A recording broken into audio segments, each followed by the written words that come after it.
Boa tarde, sou Anderson Rebeck, gerente de Relações com Investidores da Eternit. Sejam bem-vindas e bem-vindos a mais um call de resultados do Grupo Eternit. Para a apresentação de hoje, referente à divulgação de resultados do segundo trimestre de 2023, contamos com a presença do diretor-presidente Paulo Andrade e do CFO e diretor de Relações com Investidores, Vitor Malman. Antes de darmos início à apresentação, gostaria de estar passando algumas informações importantes sobre o nosso evento. A nossa apresentação terá duração de aproximadamente 1 hora e, ao final dela, estaremos dedicando cerca de 30 a 35 minutos para a sessão de perguntas e respostas. Portanto, caso deseje fazer uma pergunta aos nossos executivos, peço a gentileza de utilizarem o chat disponível nesta plataforma de webcast. Aviso importante: declarações contidas nesta apresentação relativas às perspectivas dos negócios da companhia, projeções de resultados operacionais e financeiros e referências ao potencial crescimento da companhia constituem meras previsões e foram baseadas nas expectativas da administração em relação ao seu desempenho futuro. Essas expectativas são altamente dependentes do comportamento do mercado, da situação econômica do Brasil, da indústria e dos mercados internacionais e, portanto, estão sujeitas a mudanças. O Grupo Eternit não pode dar qualquer certeza quanto à realização das expectativas apresentadas. Dessa forma, para iniciar a nossa apresentação de divulgação de resultados do segundo trimestre de 2023, passo a palavra ao nosso CFO e diretor de Relações com Investidores, Vitor Malman. Boa tarde a todos. É um prazer estar aqui apresentando os resultados do segundo trimestre de 2023. Como sempre fazemos, vamos fazer uma apresentação que será seguida depois por perguntas. Indo direto para o primeiro slide com informações, nós começamos sempre com a conjuntura e mercado. Nós temos aqui uma situação de que as expectativas macroeconômicas do país estão melhorando, né? Nós vemos aí que a expectativa de PIB para 2023 atingiu 2,2% agora no final de junho, frente a em abril nós tínhamos uma expectativa de 1%. Da mesma forma, o IPCA recuou a expectativa de fechamento do ano para 4,8%, frente a um valor anterior de 6%, e a taxa Selic agora sinaliza para um cenário, sinaliza para 12% ao fechamento do ano.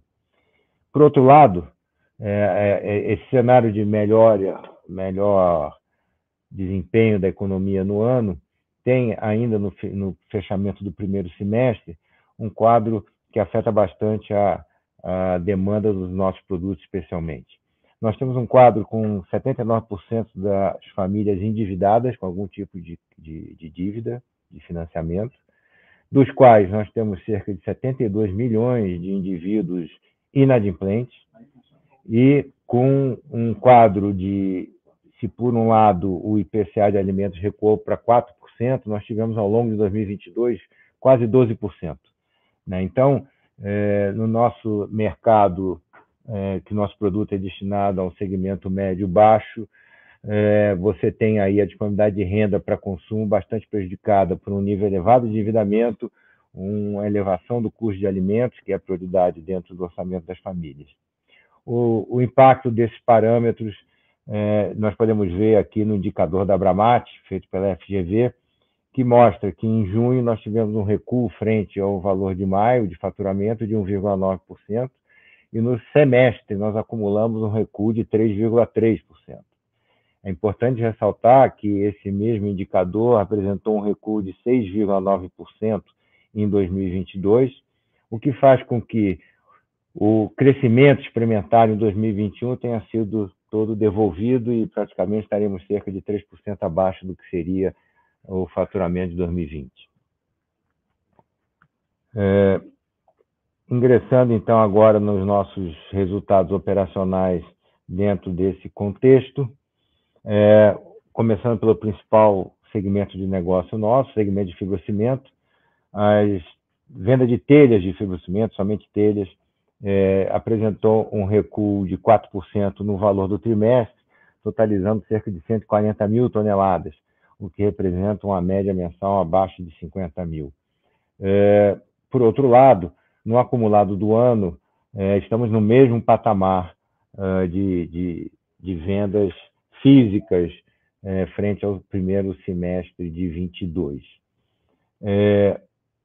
Em termos de sistemas construtivos, que é outro segmento, outro produto nosso na mesma linha, que utiliza o mesmo parque industrial para fabricação, nós estamos falando de placas cimentícias e painel wall. Nós tivemos um forte crescimento, expressivo crescimento no segundo trimestre de 23 frente a 22, e isso é fruto do fortalecimento desenvolvido pela área comercial do canal de venda técnica, associado a construtoras. Isso fez com que o acumulado do ano repetisse o valor praticamente, um leve crescimento de 1%. Quando nós olhamos a margem bruta gerada nesse segmento de negócio, o que a gente observa é uma queda de 29% para 24% no primeiro trimestre, frente ao segundo de 22. Nós tivemos na variação trimestral do primeiro trimestre um crescimento de mais ou menos 5% no custo da matéria-prima já aplicada ao produto. Isso é o principal fator de queda dessa margem. Agora, no segundo trimestre de 23, tivemos um recuo para 20%, e aqui, quando comparamos com o primeiro tri de 23, nós tivemos uma redução de cerca de 25 mil toneladas no trimestre, o que representa algo como 1.000 toneladas mês, e isso tem um impacto grande, causando um efeito de uma desalavancagem operacional, ou seja, a estrutura de custo fixo, especialmente, está colocada, e com a queda no volume de venda, nós tivemos uma menor geração de margem agregada e, portanto, uma margem bruta, um percentual de margem bruta inferior.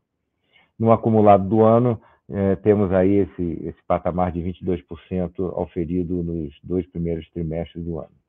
É bom destacar que os dados de 2023 consideram, em termos de margem bruta, o resultado obtido pela Eternit, pela Confibra, que faz parte da nossa unidade geradora de caixa de fibrocimento, dos sistemas construtivos e também da fibra sintética de polipropileno, cuja produção é praticamente uma demanda cativa.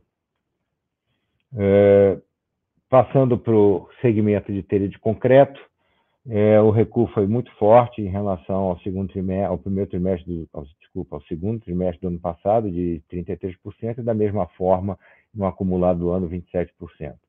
Em contrapartida, tivemos um crescimento expressivo na margem bruta, que passou de 11% para 34%, um movimento causado por um realinhamento de preço promovido pela área comercial nesse produto. Apesar da evolução, talvez o aspecto mais relevante é que esse segmento, que tem uma posição de dificuldade em função ao volume, vem apresentando nesse ano resultados positivos. Passando para o segundo item mais relevante do nosso resultado, o mineral crisotila, nós tivemos no trimestre uma queda de 13% nas vendas. Aqui é importante destacar que nós tivemos uma parada programada para manutenção de 15 dias em abril. Normalmente nós realizamos essa parada no final do ano e postergamos para abril em função das condições de mercado. Isso fez com que a perda de 15 dias de produção representa algo em torno de 8 mil toneladas, e o que limitou a venda a esses 47 mil toneladas foi justamente a disponibilidade de produto, que foi reduzida em função dessa parada. Em relação à variação no semestre, ela teve uma pequena queda de 2%, que tem muita influência também na questão de embarque, visto que toda a produção, toda a venda aqui é destinada ao mercado externo. Em termos de margem bruta, a margem bruta do segundo tri de 22, de 53%, recuou para um patamar de 41% neste ano. 2 fatores foram principais para isso. Primeiro, por se tratar de exportação, nós temos hoje a apreciação do real frente ao dólar, fez com que o resultado em reais das operações tivesse um impacto relevante. E o segundo item é o mix de produto. Neste ano, nós temos tido uma produção maior, mais elevada, comparada ao segundo trimestre, de fibras curtas, e essas fibras curtas têm uma precificação abaixo das fibras longas. E isso também impacta o preço médio da produção, da venda. Apesar de individualmente não ter havido nenhum recuo de preço no mercado internacional, o mix acaba gerando um resultado médio inferior.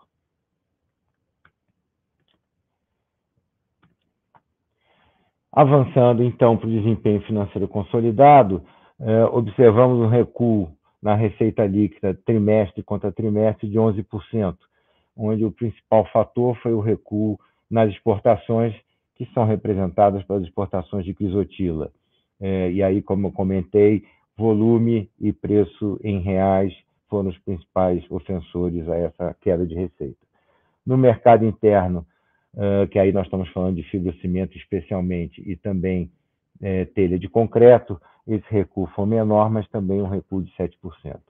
No acumulado do ano, entretanto, apesar de um semestre bastante desafiador em termos de demanda, com parada programada, etc., nós tivemos um faturamento no mesmo patamar do ano passado e experimentamos até mesmo um leve crescimento de 1%. O lucro bruto do primeiro semestre foi dividido conforme apresentado nesta torta. 52% coube ao fibrocimento, o nosso principal negócio, 47% ao mineral crisotila e 1% à telha de concreto.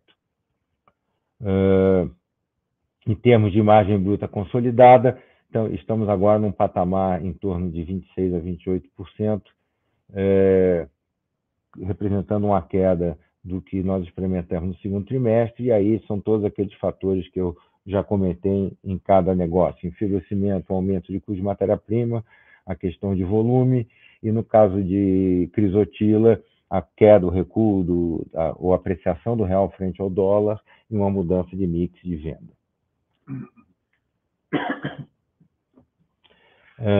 Indo para o desempenho financeiro consolidado, as nossas despesas gerais administrativas cresceram no semestre. Eu vou fazer uma avaliação mais semestral, porque engloba um crescimento de 4,8 milhões, dos quais 3 milhões relacionados à mão de obra e remuneração variável. Isso é a aplicação dos acordos coletivos nas diversas unidades que ocorreram ao longo desse período.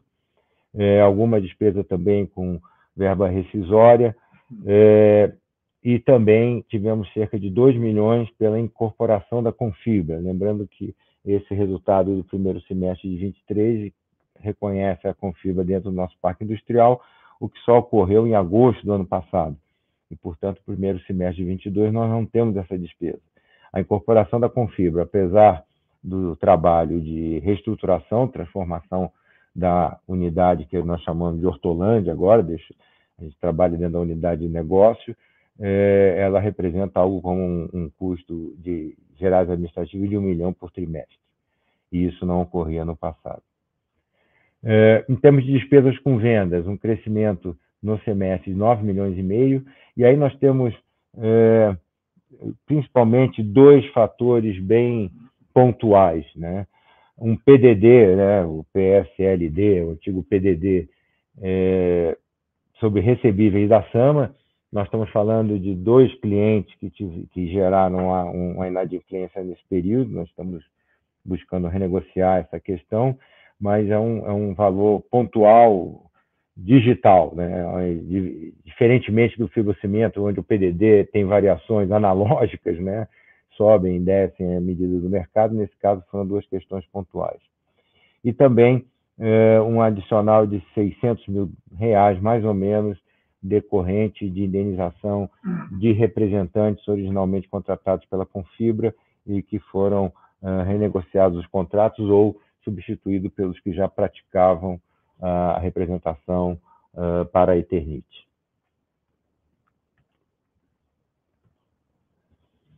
Em termos de desempenho financeiro consolidado, nós tivemos no trimestre um EBITDA de cerca de 16 milhões de reais, uma margem EBITDA recorrente de 6%, abaixo do que nós vínhamos praticando. Destaco aí que, e no semestre, 10%. Destaco que nós tivemos aí, nesses eventos pontuais da SAMA que eu comentei, um segundo evento, uma demurrage de uma exportação, que gerou um custo adicional de 2,5 milhões. E a soma desses dois eventos, de 10,5 milhões, que não são típicos da operação da SAMA, levaria essa margem EBITDA recorrente para cerca de 12%. Em termos de lucro líquido, um recuo no trimestre de 91%, alcançando um lucro de 1 milhão no trimestre. E enquanto no acumulado do ano temos cerca de 23 milhões de reais.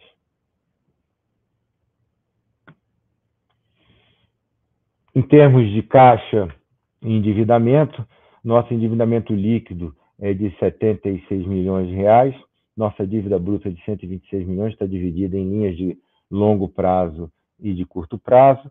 Em termos de linhas de longo prazo, temos 31 milhões e meio do financiamento contraído junto ao BASA, que fez o funding da unidade de Manaus, ainda nos idos de 2014, 2012, e duas operações que foram realizadas nesse período recente e que tem uma certa importância, porque foi o retorno da Eternit ao mercado de crédito. Então, tivemos um final de capital de giro no total de 33 milhões, já acruado a parcela de juros no período de carência, recurso captado com prazo de 5 anos de repagamento e que objetiva fazer funding para a unidade lá de Caucaia, que está em construção. E também uma CCE de 3 milhões, também com 5 anos de repagamento, uma operação que aí tem um mix de captação e aproveitamento de ICMS acumulado na SAMA, que é uma exportadora. Então, foi feita aquisição de veículos, sendo que 70% disso foi pago utilizando o crédito de ICMS na transação. E no curto prazo, uma captação de 58 milhões de ACE, de exportação, né? É importante lembrar que são ACEs, são recebíveis de embarques já realizados. Isso totalizou, então, essa dívida bruta de 126 milhões. Pegando o EBITDA recorrente dos últimos 12 meses, se utilizássemos a dívida bruta como parâmetro, teríamos um endividamento inferior a 1, de 0,92, e se utilizarmos a dívida líquida, ainda mais reduzido, chegando a 0,66, um nível de endividamento bastante confortável para a companhia. Finalizando aqui com o nosso balanço, nosso patrimônio de 694 milhões, o ativo total de 1 bilhão e 200, o excedente de ativos circulantes sobre passivo circulante 367 milhões, uma liquidez muito confortável de 2,4 e uma relação de equity debt de 57%, ou seja, nenhuma mudança significativa nos nossos indicadores de liquidez e de endividamento, conforme eu mostrei anteriormente. A dívida concursal total de 37 milhões e meio, dos quais 31 milhões e meio é a dívida do BASA, que eu me referi ao avaliar o endividamento financeiro. Cerca de 5 milhões são credores que não compareceram para recebimento e 711 mil reais de créditos trabalhistas que ingressaram recentemente no quadro, visto que o valor inicial do crédito trabalhista de 6 milhões e meio já foi totalmente quitado, ingressaram novas parcelas, foram quitadas e nós temos agora 711 mil. Esse fluxo de ingresso é o que faz com que nós mantivemos esse recurso junto ao STJ de forma a buscar restabelecer as condições do plano aprovado na Assembleia Geral de Credores lá em 30 de maio de 2019, né? essa condição que foi suspensa por uma decisão do TJ de São Paulo, que estabeleceu que o pagamento se daria em 12 meses, ao invés da condição inicial, que esse pagamento ocorreria até R$250 mil em caixa da empresa e, acima disso, por emissão de ações. Nós estamos buscando restabelecer essa condição e a razão pela qual nós não saímos da RJ ainda. Esse valor de 711 mil é um valor que poderia ser quitado, mas a questão é que, mesmo saindo da RJ, qualquer crédito que venha a ser configurado e que tenha natureza concursal, ou seja, cujo fato gerador seja anterior ao pedido de recuperação judicial, será pago nos termos previstos do plano. Daí a nossa a insistência em buscar restabelecer essa condição. Em termos de nossos projetos estratégicos, o nosso projeto Greenfield no Ceará, tivemos aí é um mix, né, do nosso projeto Telhas Solares e Greenfield Ceará, porque nós concluímos a instalação do gerador solar. A fábrica do Ceará terá um gerador de cerca de 300 kW de potência, fruto da instalação de 2.160 telhas Eternit solar, ou seja, telhas de fibrocimento, e vai representar esse gerador cerca de 25%, vai responder por 25% do consumo total de energia elétrica da unidade quando em operação.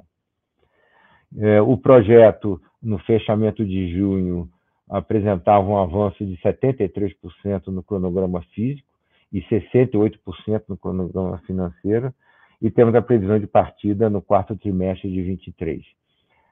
Hoje, esse avanço do cronograma financeiro já beira os 80%, hoje que eu digo agora, em agosto. Telhas solares, além do projeto lá do Ceará, estamos desenvolvendo um projeto bastante interessante, que é, junto com a ONG Revolução Solar, instalar uma unidade, né, um gerador de telha fotovoltaica de fibrocimento em uma residência na comunidade do Chapéu Mangueira, no Rio de Janeiro. Essa conclusão está prevista para agosto. Esse projeto vai gerar cerca de 200 kWh mês. E é bastante interessante porque é uma aplicação potencial, muito potencial para o nosso produto. Finalmente, o último projeto de investimento, o investimento na unidade de ampliação de Manaus, um investimento de 24 milhões, dos quais 64% desse valor já foi compromissado e vai representar um adicional de capacidade de 40% da unidade de produção de fibra de polipropileno. A conclusão está prevista para o primeiro trimestre de 2024.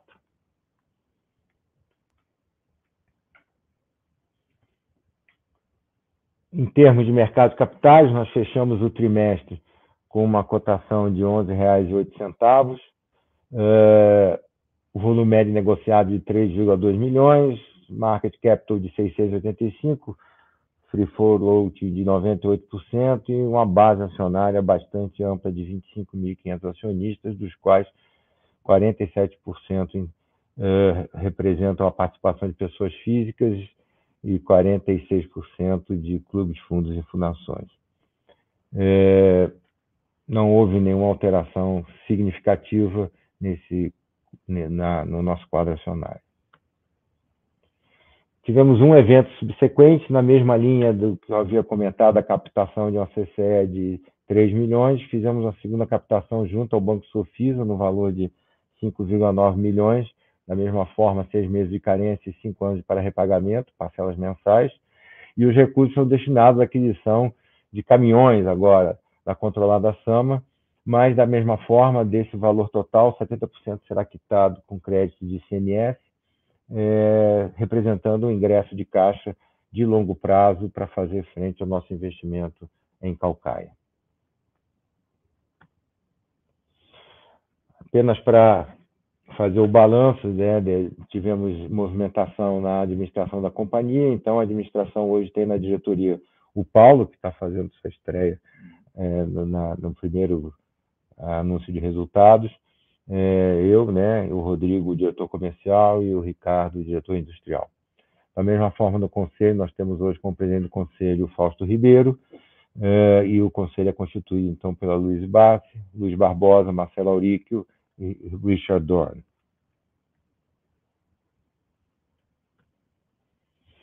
perspectivas para o segundo semestre. Falando em termos macro, né, não são guidance, são perspectivas, especialmente para a economia brasileira. A gente tem alguns pontos que nos deixam otimistas com o segundo semestre positivo, com desempenho positivo. Primeiramente, o índice de confiança do consumidor atingiu, ao final de julho, o maior valor desde janeiro de 2019, atingindo 94,8%, 2,5% a mais do que estava em maio. Iniciamos, né, finalmente, o ciclo de redução da taxa básica de juros. Isso tem impacto muito grande, especialmente na construção civil. Estamos observando, como eu já havia comentado, um recuo da inflação, em especial o IPCA de alimentos e bebidas dos últimos 12 meses, em julho, totalizou 4%, tendo chegado a 12% em dezembro. Um incentivo do governo federal ao programa Minha Casa Minha Vida, com aumento do valor máximo de aquisição da residência para R$350 mil, redução do custo do financiamento em 0,25% da taxa e aumento no subsídio para os adquirentes até R$55 mil. E, finalmente, um aspecto que é importante para o nosso consumidor final, né? Esse programa Desenrola Brasil, que visa refinanciar, repactuar a inadimplência, especialmente de dívidas de menor valor, buscando recolocar no mercado de consumo indivíduos que, em função da inadimplência, estavam sem acesso a qualquer tipo de crédito. Então, são aspectos que provavelmente vão fazer uma movimentação da indústria de material de construção como um todo, né?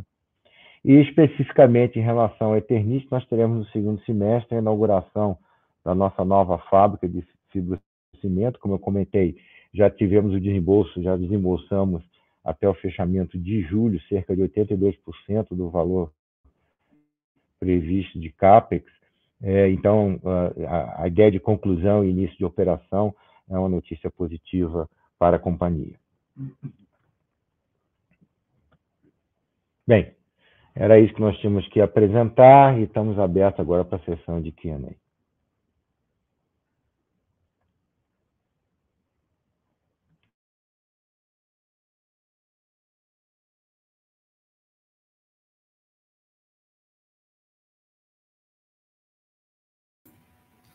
Obrigado, Vitor, pela apresentação. Vamos iniciar a nossa sessão de perguntas e respostas. Gostaria apenas de reforçar que, caso deseje fazer uma pergunta aos nossos executivos, basta enviar através do chat que está disponível nesta plataforma de webcast. Bom, temos algumas perguntas já dos nossos acionistas, analistas e investidores. Então, vou estar passando agora para o Paulo e para o Vitor, para eles estarem respondendo a pergunta que vocês já encaminharam. Caso desejem fazer mais perguntas, estamos à disposição. Bem.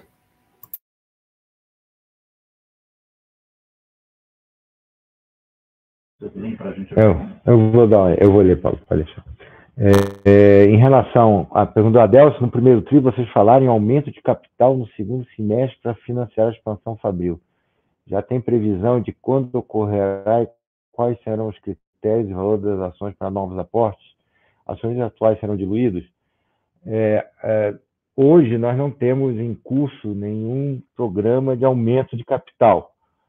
Não que nós tenhamos desconsiderado essa forma de funding, mas, como eu comentei, os nossos programas de investimento, especialmente os que foram sinalizados aí, cumprindo nosso planejamento estratégico, né? Então, a aquisição da Confibra, essa sim foi feita por uma chamada de capital, já foi concluída, e o programa de investimento Calcaia, nós já desembolsamos hoje cerca de 80%, 82% do valor total previsto. Então, hoje não temos esse cenário de uma captação, mas é claro que é sempre uma fonte de funding a ser considerada. A segunda pergunta é do Adelcio: como está o processo que pode impedir a Eternit de explorar o amianto e exportar para o mercado internacional? Como a diretoria está se preparando para a potencial perda dessa receita? Bem, o julgamento está em curso, ainda não temos a conclusão no âmbito do STF, né? Não tivemos a conclusão e certamente estamos nos preparando para uma situação de interrupção, faz parte, né? Faz parte da nossa atribuição, né? Nos preparar para situações adversas. Então, estão sendo feitas avaliações de formas de nos readequarmos em termos de estrutura de custo, caso ocorra essa interrupção. Não sei se o Paulo gostaria de falar. Olha, Vitor, acho que o que a gente pode adicionar é que, sim, a gente está se preparando, né, a gente está colocando cenários, né, eu acho que o nosso papel aqui é sempre visualizar cenários futuros, né, como é que a gente vai enfrentar a situação se acontecer. A gente tem dentro dos cenários modulações, né, tempos, né, para a gente poder estar reagindo, mas para todos eles a gente tem realmente ações bem colocadas, e a gente realmente tem vários diferentes cenários, né, no final, né, e agora é esperar, né, ver o que vai se decidir. A gente acredita que agora para setembro, outubro tem novidades, né, para a gente saber como é que vai fazer. Acho que a boa notícia que eu posso passar para todo mundo é o seguinte: hoje o nosso negócio de telhas é um negócio que se sustenta, né? Então, eu acho que no passado, se a gente olhasse para a companhia, a gente estaria muito mais preocupado do que hoje em dia, né? Porque antigamente, realmente, telhas era um negócio que não era superavitário, né? Não gerava caixa. Hoje, telhas é um negócio que sustenta, lógico que tem que ter uma adequação de custo fixo, mas ela por si só seria um negócio autônomo que a gente poderia continuar a companhia sem nenhum problema para frente. Mas respondendo a pergunta, a gente tem planos, sim, fiquem tranquilos aí. A próxima pergunta do Adélcio. Como a diretoria está se preparando para evitar que a baixa geração de caixa impacte os projetos em andamento? Fazendo um resumo, eu reportei, né, que o nosso ativo total é da ordem de 1,2 bilhão. Nós temos cerca de 400 milhões em capital de giro operacional. Nós estamos falando aí de recebíveis, mais estoques, menos fornecedores. O que nós temos feito, primeiro, é alguma captação de longo prazo, e durante essa construção nós estamos, digamos assim, transitando parte desse investimento alocado em capital de giro para fazer frente à imobilização. E como é que a gente faz isso? Fazendo antecipação de recebíveis especiais, os recebíveis da SAMA, as exportações, o ACE, que tem uma condição bastante interessante de captação, nos permitiria até fazer arbitragem. Então, por outro lado, como eu comentei também, nós temos 82% do desembolso já feito. Estaremos falando de um complemento de 30 milhões que nós dispomos em caixa, conforme foi apresentado ao falar do endividamento líquido. Então, assim, eu diria que nós temos, em relação ao projeto Caucaia, o dinheiro, o recurso necessário para concluí-lo, e, ao mesmo tempo, vimos negociando com o BNB, visando a obtenção de uma linha de crédito mais compatível com o perfil do nosso projeto. Essa negociação com o BNB, nós tivemos nossa carta consulta aprovada e estamos avançando, visando a estrutura de garantias que foi solicitada pelo banco. Mas, assim, resumidamente, os instrumentos que nós estamos usando são esses, para fazer frente à nossa dívida.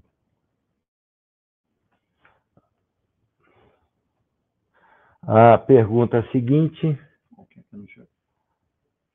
é relacionada ao Adélcio.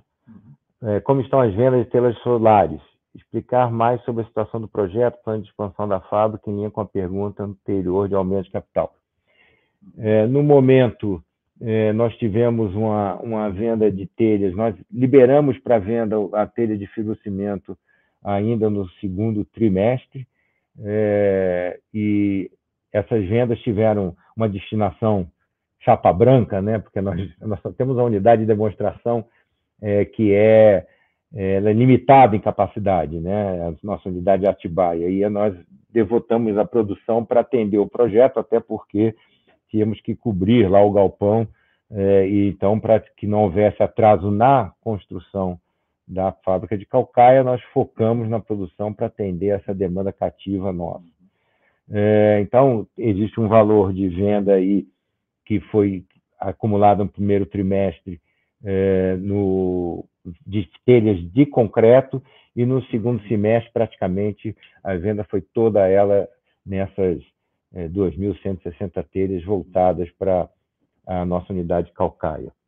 Em termos de de projeto futuro, é importante ressaltar que a unidade de demonstração ela pretende trilhar a curva de experiência em vários enfoques, né? O primeiro, obviamente, industrial, né? Obter a otimização do processo e de forma que alterações no processo não sejam custosas. Se nós tivéssemos uma planta já numa escala 10, 20 vezes maior, que seria o valor que nós imaginaríamos para uma unidade industrial, seria muito custoso. Aprimoramento do próprio processo em termos de utilização de matéria-prima, de eficiência. Então, nós tivemos aí, por exemplo, no início do ano, um avanço tecnológico que fez com que nós alterássemos o processo produtivo. Isso teve até um impacto no trimestre, que foi um reconhecimento de ajuste de estoque da ordem de 1.800.000, porque a tecnologia avançou e esse estoque deixou de ter comercialização. Mas ainda não esgotamos esse processo para sinalizar para um novo projeto, que seria a construção de uma fábrica em escala industrial, não mais numa escala de demonstração. Eu acho que a consolidação, a maturação agora da colocação do produto no mercado é que vai dar o indicador do próxima fase. Eu não sei se o Paulo quer acrescentar alguma... Eu acho que eu quero sim, Vitor, porque é uma pergunta super estratégica, né? Um produto que a gente vê como sendo uma base de inovação para a companhia, né? E o que acontece, como o Vitor bem falou, a gente tem uma fábrica piloto hoje em dia, né? A gente está testando para o produto realmente sair perfeito, né? Porque é um produto para durar 5 anos com garantia, até mais 10 anos, 15 anos, né? Que é o que a gente espera no mercado.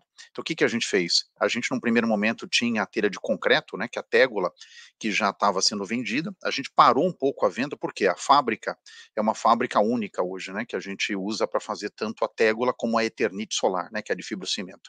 Então, como o Vitor falou, a gente teve que abastecer o nosso telhado da planta de calcaia, né, que era uma coisa muito premente para a gente, o nosso investimento estava lá sendo terminado, tinha que cobrir a planta, então a gente parou de vender, né, as telhas de concreto por um momento para fabricar 100% de fibrocimento. Já fizemos isso, e também eu acho que um fato super interessante, né, Vitor, que a gente conseguiu realmente chegar num modelo final de fibrocimento que nos dá uma garantia, né, de durabilidade, de performance, né, como o Vitor falou, né, com várias mudanças no nosso modelo da telha de fibrocimento. Então agora a gente já tem tanto a fibrocimento como a concreto prontas, a gente agora tem capacidade, que é pequena ainda, da planta piloto, para poder estar comercializando, e voltamos a fazer as vendas, né. Aí o próximo passo é a gente fazer realmente um projeto da nova fábrica, né, onde a gente vai triplicar, quadruplicar, quintuplicar, né, vamos fazer uma análise de mercado da nossa capacidade atual. Aí a gente vai virar gente grande vendendo realmente quantidades maiores de telha, né, porque por enquanto a fábrica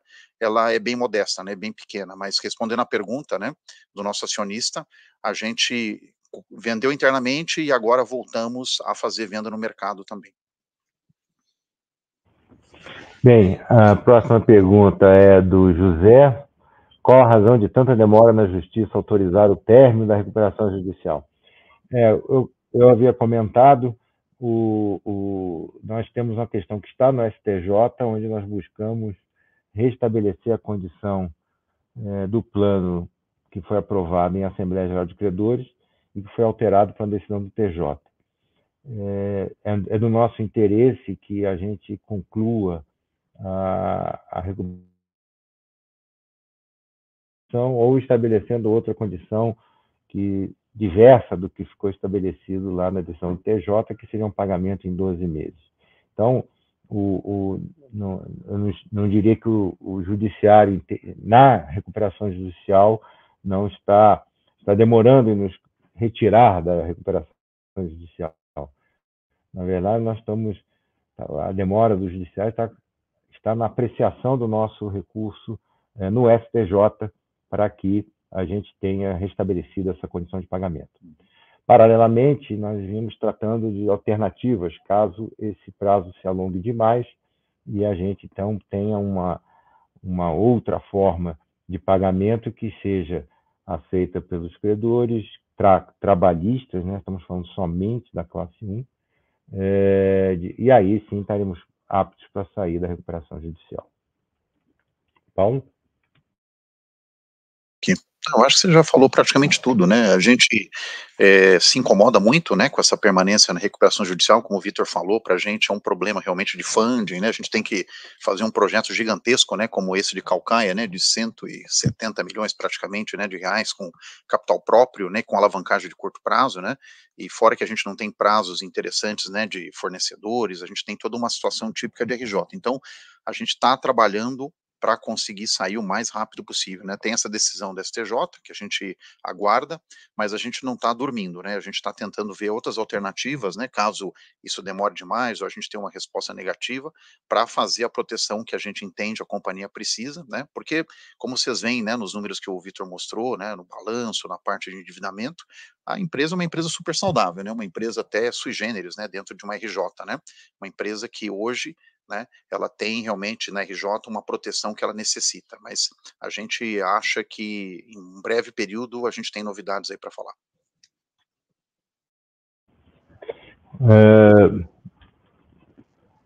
O José pergunta qual a perspectiva da Eternit melhorar substancialmente os dividendos e, claro, com um lucro igualmente bem maior. O mercado de material de construção, a indústria de material de construção, né, sofreu bastante, né? Eu acho que a leitura dos diversos balanços que estão saindo demonstram esse momento de dificuldade. Nós procuramos identificar catalisadores que poderiam levar à melhoria do segmento como um todo, né? Quando nós elencamos lá a questão da queda da taxa de juros, do aumento da confiança do consumidor, do incremento ou da aceleração do Minha Casa Minha Vida e, finalmente, do desenrola. Eu acho que todos esses são catalisadores que podem levar a uma recuperação da indústria de material de construção como um todo, né? Não estou falando do caso individual. Um cenário mais positivo, obviamente, cada indústria, cada empresa vai ter um desempenho ligado à sua própria performance, né? Mas eu diria que o cenário macroeconômico me parece mais atrativo para o segundo semestre do que foi nesse primeiro semestre.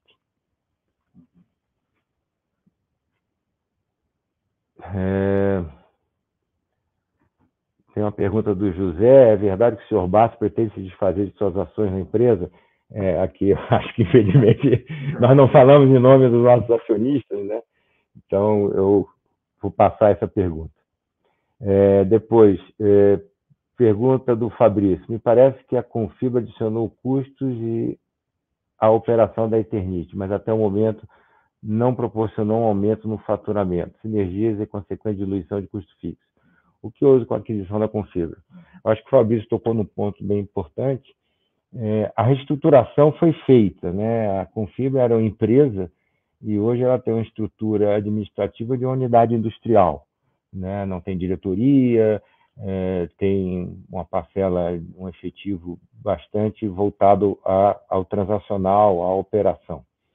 Em termos de utilizar outro fator importante de sinergia, que era a utilização da fibra de polipropileno, que é produzida por nós mesmos, né? Anteriormente a Confibra utilizava PVA, que era importado, isso agrega uma margem também para o negócio. O ponto que você colocou com muita propriedade é que o encolhimento do mercado fez com que a gente não usufruísse de uma maior capacidade instalada, né? Especialmente em São Paulo, onde a gente tem a região sul-sudeste, um mercado bem mais disputado do que, por exemplo, nordeste e norte, e centro-oeste também. Então, houve uma agregação de capacidade, junto vem alguma agregação de custo, né?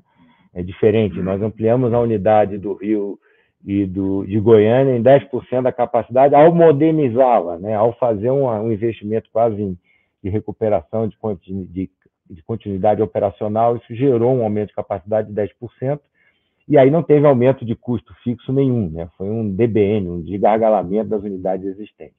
Quando você adquire uma nova fábrica, você traz consigo uma estrutura de custo, e que vai performar à medida que eu tenha uma evolução nas vendas, né? Então, hoje eu tenho um nível de ocupação das nossas plantas bastante abaixo do que nós tivemos em períodos passados. Aí, não estou nem falando de 2021, que foi um período de utilização bem elevada.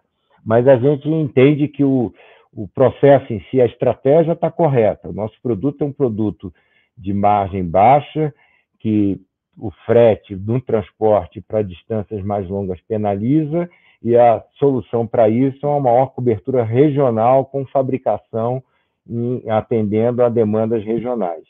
Nesse caso, em São Paulo, nós tínhamos ausência de fabricação e é o maior mercado, então faz todo sentido nós termos a unidade em São Paulo.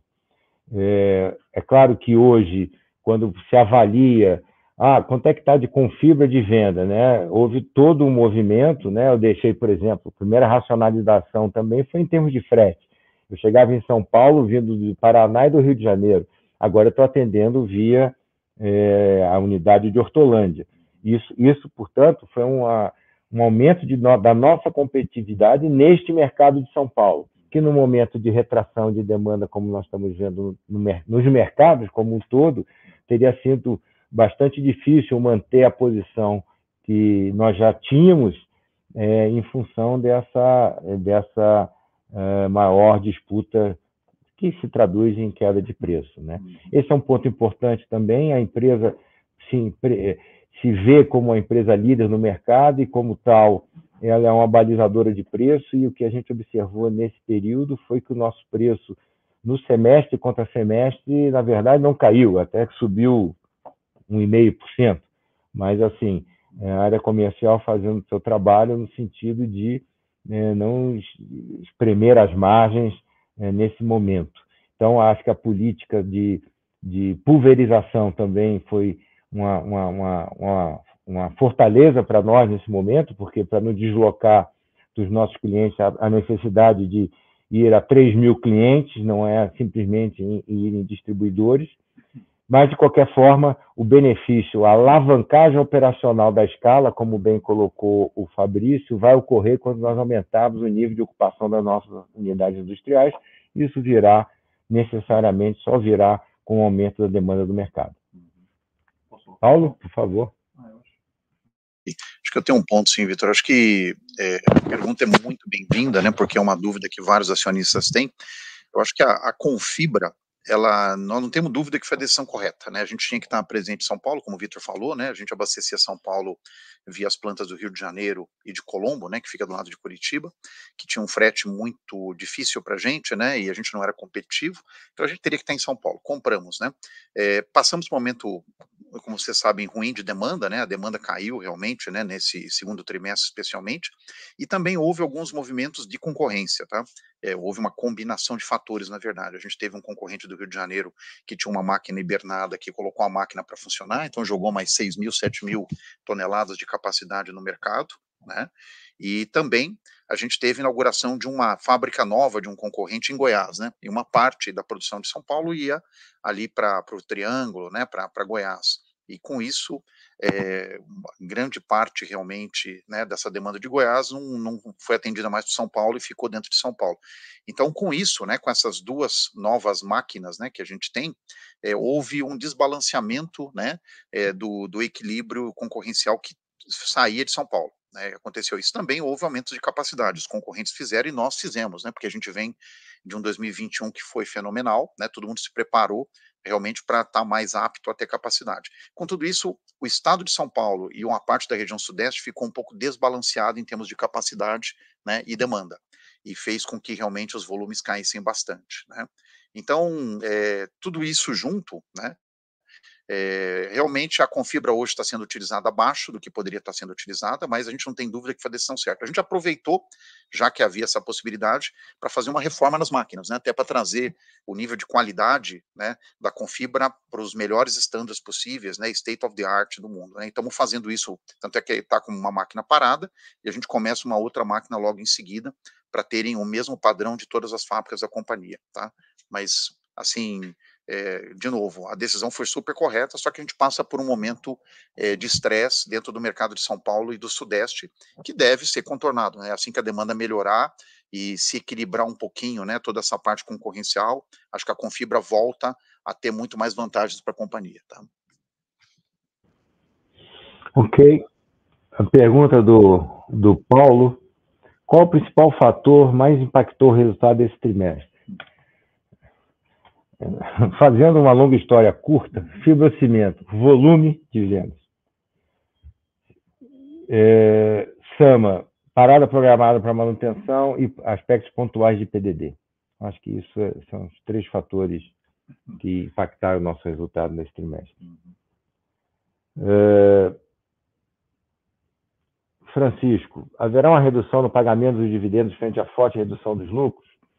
Bem, Francisco, a Eternit tem uma política de dividendos, né, que é aprovada, né, e disponível no nosso site, onde nós declaramos, especialmente juros sobre capital próprio trimestralmente, até o limite de 25% do lucro a distribuir, que é o dividendo mínimo obrigatório, e pagamos semestralmente, né? Nós pagamos agora, em março, cerca de 18 milhões de reais de dividendos declarados no segundo semestre do ano passado. Este trimestre, em função do resultado obtido, e em linha com a nossa política, não haverá a declaração de juros de capital próprio, pela inexistência de base. Lembrando que do lucro você tem que tirar reserva para incentivos fiscais, então, em função disso, nós não estaremos declarando. Isso está em linha com a nossa política, totalmente compliance, o ponto está ligado ao resultado que não foi satisfatório nesse trimestre, como você mesmo comenta. O Francisco também pergunta o que a gente planeja para que o próximo semestre não tenhamos prejuízo ao invés de lucro. Eu acho que o quadro de prejuízo esse trimestre foi bem ruim, como eu comentei, né? Nós tivemos a questão de uma venda abaixo de 50 mil, 46 mil toneladas mês. Tivemos aspectos pontuais, parada programada, e ficamos, vamos dizer, acima da linha d'água. Então, assim, esse quadro que você coloca não está no nosso cenário, um quadro de prejuízo no segundo semestre. Claro que mantidas as condições normais de temperatura e pressão, né? Ou seja, mantido o mercado que nós temos hoje. Fabrício pergunta, a nova planta de Caucaia estará pronta no primeiro TRI de 24. Dado o cenário de Confibra não estar utilizando a capacidade instalada e a chegada de uma nova planta começando a operação, não haverá excesso de capacidade, ainda mais pressão de custos operacionais? Bem, a nossa expectativa é ter a conclusão da unidade de Caucaia agora no 4º TRI do ano, né? Agora, é importante lembrar que a competição se dá em bases regionais, né? A localização da planta em Caucaia é justamente porque nós identificamos que existe um déficit de oferta na região, né? Então, hoje, esse mercado é atendido por outros fabricantes ou outras unidades, né? No nosso caso, vindo da Bahia, e em condições de preço que, considerando o custo do frete, acabam penalizando a operação. Então, nós entendemos que a unidade de Caucaia vai ser a mais competitiva para atender um mercado que vai vir ali do Rio Grande do Norte até o Maranhão, talvez. E, portanto, a Confibra interage pouco, à medida que nós temos um arranjo de produção que, sim, temos produções dispersas no Brasil, né? Só para lembrar, temos em Colombo, no Paraná, São Paulo, em Hortolândia, no Rio de Janeiro, na cidade do Rio, em Goiânia, em Simões Filho, que é próximo de Salvador, e, finalmente, essa unidade nova de Caucaia. Cada uma delas tem a maior competitividade num raio de cerca de 500 quilômetros das unidades. Então, assim, é uma disputa regionalizada. Viu, Victor? Acho que tem um outro ponto interessante, né? Além desse ponto que você levantou, né, da empresa ser muito regionalizada, né, ela não ser competitiva fora de um raio, né, mais ou menos de uns 500 quilômetros, tem o aspecto do mercado, né, em volta do Ceará, né, que seria Ceará e outros estados adjacentes, ser um mercado muito, como é que eu falo, está muito longe dos consumos normais que a gente tem no Brasil, né? Se você pega o consumo per capita desse tipo de telha na região do Ceará, no Maranhão, no Piauí, várias vezes menor do que a gente tem no sul do Brasil, em São Paulo. Por quê? Porque não tinha fábrica local, né? Então, primeiro, não tinha oferta de produto e, segundo, não tinha cultura ali, né? Então, a gente já está vendendo um bom volume, né? Na faixa de mil e poucas toneladas ali no Ceará, a partir de Simões Filho, como o Vitor falou, né, vindo lá da Bahia, que não nos torna tão competitivos, mas a gente acredita que isso aí é só um começo, né? A nossa máquina lá pode fazer entre 6 e 7 mil toneladas. A ideia é que muito rapidamente essa máquina esteja cheia, substituindo o volume que vem de Simões Filho, que seria o primeiro movimento, a gente vai poder vender ali na Bahia esse volume que está indo até o Ceará, e segundo, fomentando o aumento de consumo realmente na região, né? Porque a nossa telha, hoje em dia, ela é muito mais competitiva que qualquer opção de mercado, né? Inclusive que a telha cerâmica, né? Que é historicamente, né? Culturalmente, a telha usada na região do Ceará e nos estados adjacentes. Então, mesmo a gente conversou com vários clientes e eles estão muito positivos, né? À medida que a gente tem uma produção local e um preço competitivo, a gente deve invadir mercados que hoje não são ocupados pela telha de fibrocimento. Então, só para responder a pergunta, né, que o Vitor já começou ali a lógica, não tem uma relação com a Confibra, tá? Com o restante da capacidade disponível, né, e ociosa que a gente tem em outras plantas. Ou a gente teria ali, ou a gente não estaria vendendo dentro da região. Então, e também, como o Vitor falou, né, acho que o grande ponto positivo é que ali o nosso preço médio é disparado, o melhor preço médio que a gente tem, né, junto com o norte, é o melhor preço médio. Então, a gente consegue realmente ser muito competitivo, né, e mesmo assim ser mais barato que as opções de telha no mercado. O Roger comenta: a saída da recuperação judicial não depende do julgamento do recurso junto ao STJ, fato que pode ser confirmado por qualquer jurista. Talvez não tenha sido claro, né? A ação da RJ passa na primeira instância em São Paulo. O STJ está julgando um recurso nosso de uma decisão tomada no âmbito do TJ, contrariamente ao que foi decidido na primeira instância. Este é um processo que interessa a Eternit. É claro que a decisão do STJ não é o que vai nos tirar da RJ, é que, no nosso melhor interesse, gostaríamos de restabelecer a forma vigente no plano original. Isto posto, creio que não haveria nenhum óbice adicional para que nós saíssemos da RJ. Considerando que nosso balanço apresenta os números que eu já mostrei, e que nós estamos integralmente adimplentes com as nossas obrigações assumidas na recuperação judicial, certamente nós sairíamos da RJ se não houvesse em curso um ponto que é fundamental, não para agora, mas para todo sempre, né? Essa regra vai valer para qualquer crédito cujo fato gerador seja concursal. E daí está o nosso valor. Nós temos no nosso balanço provisões para perdas prováveis trabalhistas da ordem de 54 milhões de reais, e é sobre isso que nós estamos discutindo, para manter o programa original que foi aprovado como um todo, né? Então, não é que a decisão do STJ que nos tira da RJ, é que, tendo a decisão do STJ, a gente encerra uma discussão que é importante no âmbito da RJ, e aí nós estaríamos aptos a sair. Tem uma pergunta aqui para o Paulo, diretamente na física. Paulo, aonde você, como gestor, pode mais contribuir para essa retomada de uma possível saída da recuperação judicial?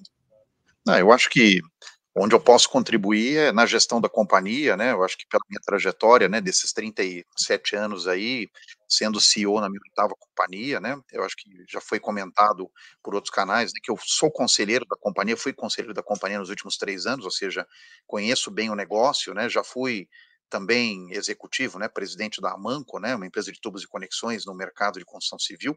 Então, é onde eu posso contribuir, trazendo conhecimento do mercado, né, tanto de empresas anteriores como da minha trajetória como conselheiro aqui na Eternit, né, que estava bem por dentro do que estava acontecendo na empresa e no mercado, da experiência que eu tenho realmente como gestor de companhia, né, e eu acho que é por aí, né, sair da RJ, na verdade, como o Vitor falou, é um trâmite muito mais burocrático, né, que a gente está vendo, com relação a um ponto, né, de uma das classes de credores que a gente tem, do que propriamente a gente poder ou não sair, né, da RJ.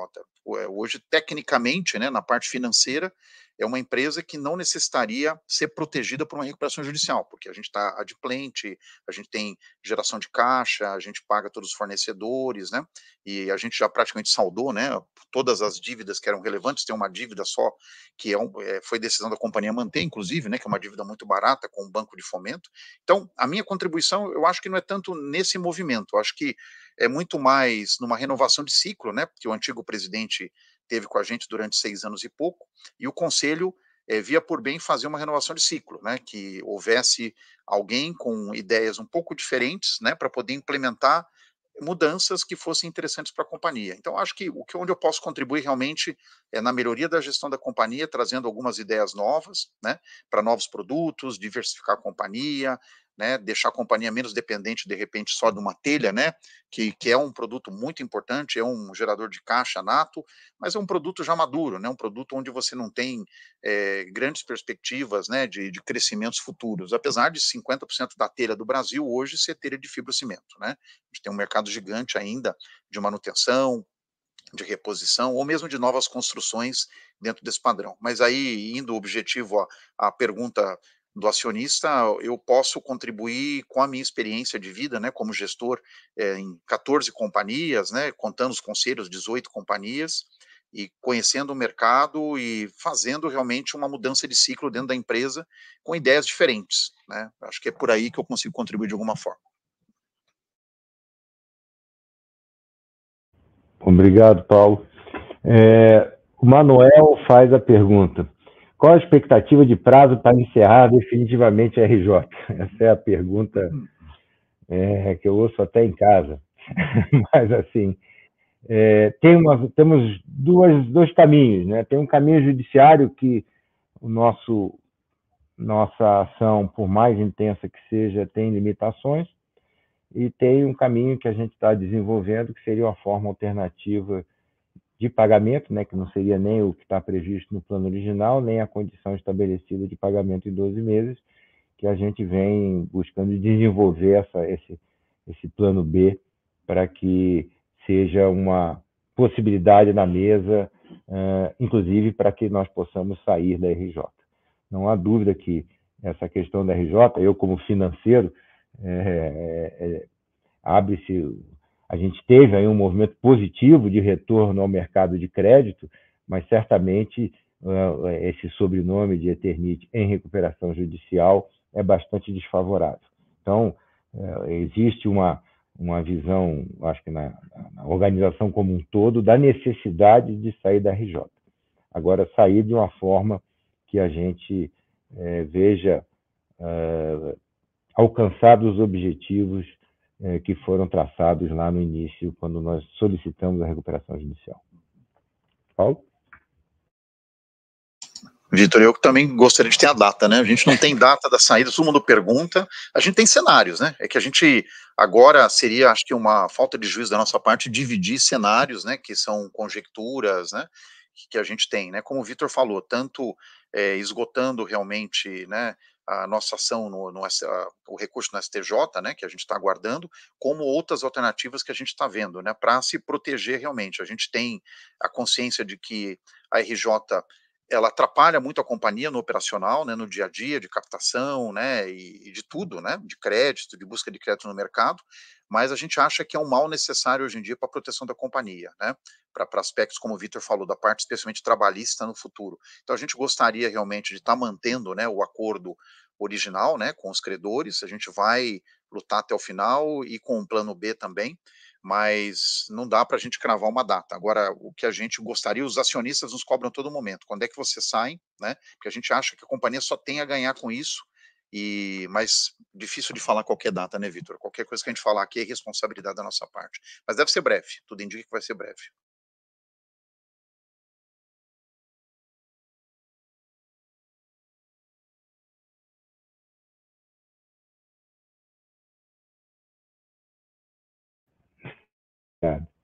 A pergunta do Marco: a gente concluiu a compra com fibra e está com um projeto Greenfield de andamento. Como o volume de vendas ficou estável no primeiro semestre, qual o índice de utilização atual das plantas? Esse é um ponto bem colocado, Marco. Nós estamos com o nível de ocupação de 55%.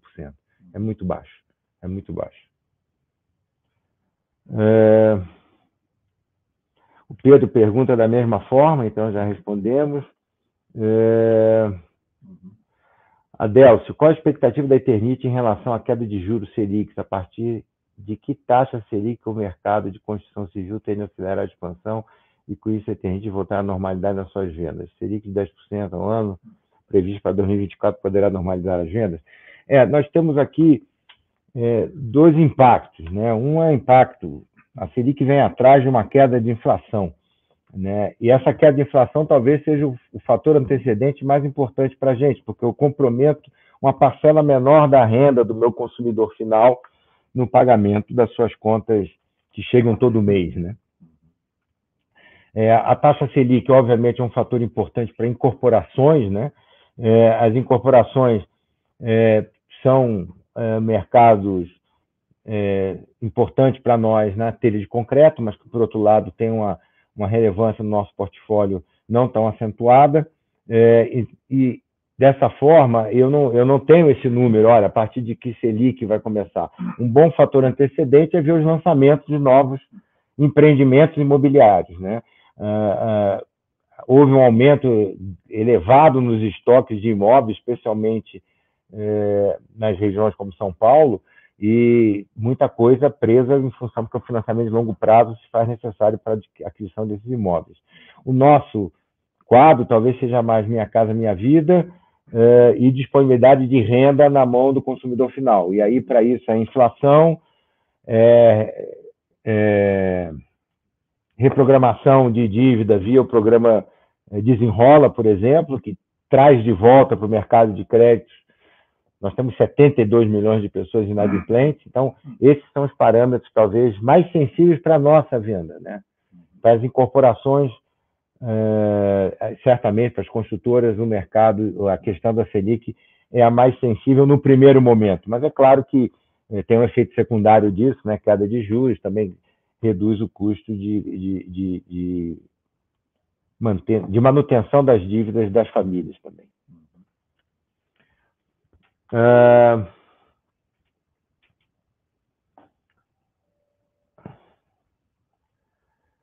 O Roger ele fez uma pergunta relacionando que o STJ poderá julgar favoravelmente a empresa. Inciso que o julgamento perante o STJ não depende da empresa estar ou não em RJ. Certamente não, o problema é o inverso. Segundo nossos assessores jurídicos, já que eu não sou advogado, mas os nossos assessores jurídicos, a GC, né, que nos assessora nessa discussão, a recuperação judicial é uma novação de todo o crédito, da forma de pagamento de todo o crédito concursal, e prevalecerá para o futuro a condição existente do seu encerramento.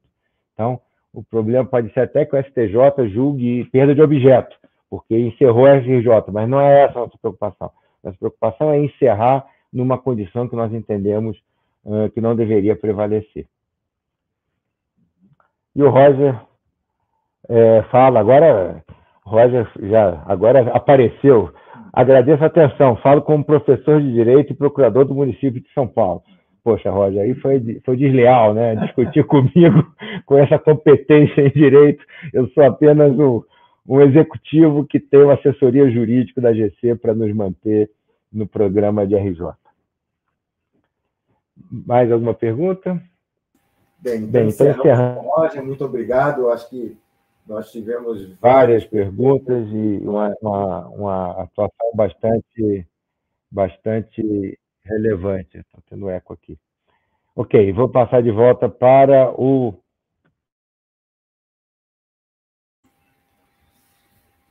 Obrigado, Vitor. Obrigado, Paulo, pela sessão de perguntas e respostas. Tivemos muitas perguntas, conforme o Vitor comentou. Isso é bom e mostra também a transparência da companhia perante aos nossos stakeholders. Agora eu gostaria de passar para considerações finais do Paulo. Gostaria aqui de deixar o nosso canal de relações com investidores em aberto. Caso exista alguma dúvida, algum questionamento, estamos sempre disponíveis para vocês, stakeholders. Então, obrigado aí pela presença e por terem acompanhado o nosso call de resultados. Passo agora para o Paulo para as considerações finais e uma boa tarde a todos. Obrigado, Rebeca. Obrigado, Vitor. Então, eu acabei de chegar na companhia, né, estou completando agora meu primeiro mês, né, no mês de julho, agosto é o segundo mês na empresa, lógico que estava no conselho, lógico que estava envolvido de alguma maneira, mas peguei um trimestre que não foi o melhor trimestre, né, que a gente podia ter, que foi o segundo trimestre. O Vitor acho que resumiu muito bem para vocês. A gente acredita que teve uma combinação de fatores, né, desde a parte de demanda, né, com esse negócio da Covid realmente agora está praticamente esquecida, as pessoas estarem viajando, gastando dinheiro em outros locais, então houve uma queda de demanda, né, com a taxa de juros, com a taxa de juros muito alta, né, e então foi uma combinação de fatores. A gente teve também alguns fatores pontuais, né, que já foram colocados aqui de PDD, né, que aconteceram durante esse trimestre.